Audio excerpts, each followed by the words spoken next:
Nararamdaman nyo na ba ang init? Ito po ay patok na negosyo ngayong summer. Tara, umpisa na natin.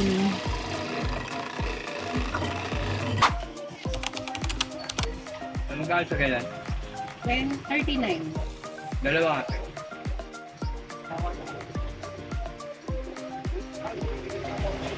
Nagbalat na po tayo ng saba na saging na hinog at ito po ay 40 pieces. Hihiwain lang natin ito. Kung gusto nyo po ng ganitong mga video, please like and follow our FB page. Maraming salamat!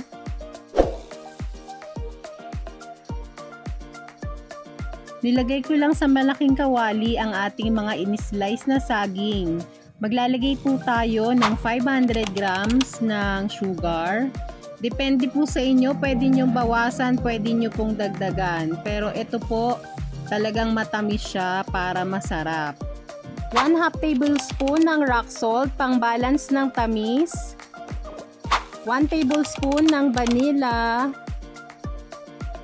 Maglalagay din po tayo ng tubig. Level lang po ng saging. At hahaluin natin. Isasalang natin ito sa medium heat.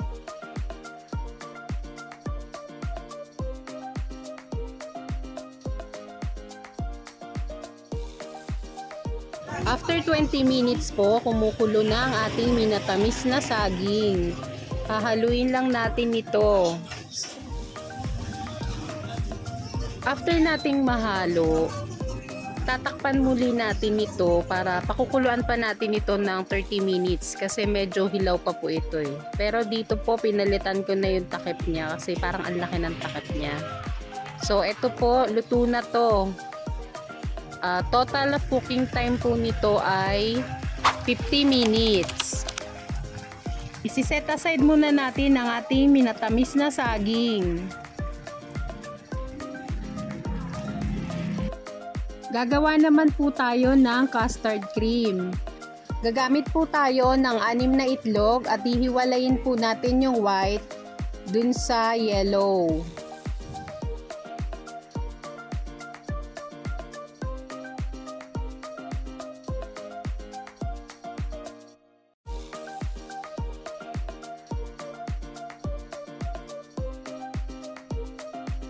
Na-separate na po natin ang lahat ng yellow egg.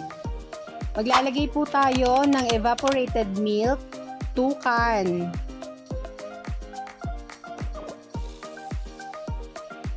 One can ng condensed milk.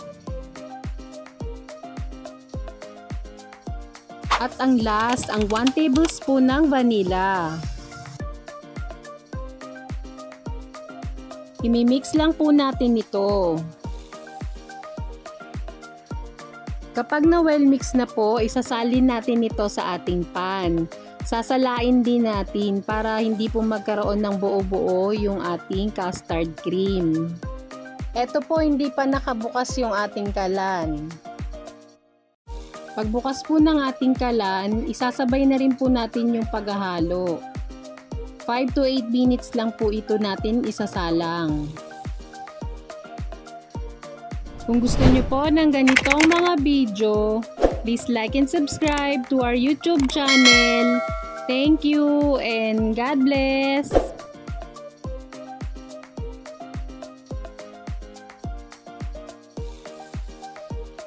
At kapag kumulo na po, maaari na natin patayin ang ating stove.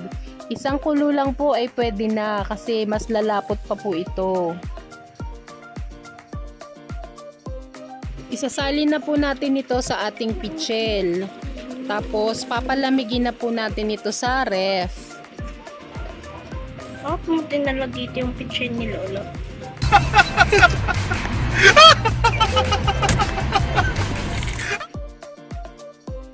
Ita-transfer naman natin ang ating minatamis na saging sa ating tray.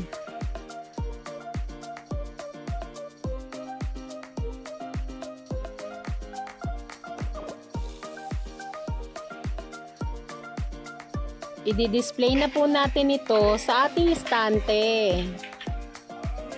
At kapag may bibili na po, i-assemble naman natin ito. Sa ating 16 ounce na cup, maglalagay po tayo ng minatamis na saging.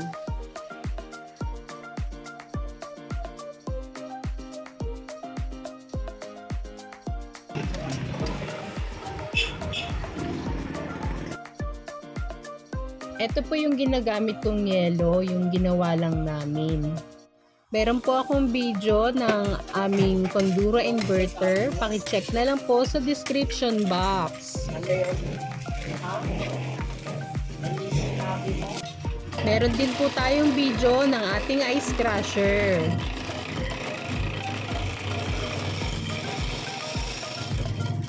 Maglalagay naman po tayo ng ating crush ice.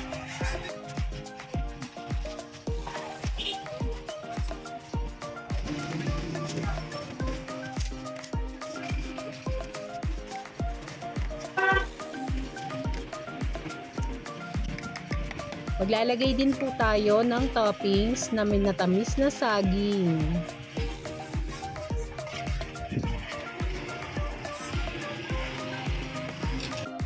At ang last, ang ating creamy custard.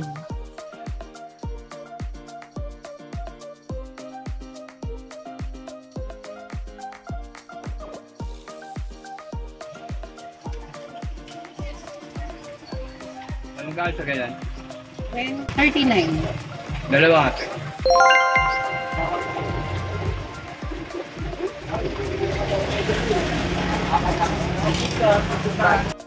Para po may idea kayo, ang bentahan ko po nito ay 39 pesos. Sana po ay may natutunan kayo sa video ito. Please like and subscribe to our YouTube channel. Thank you and God bless. Yeah, thank you po.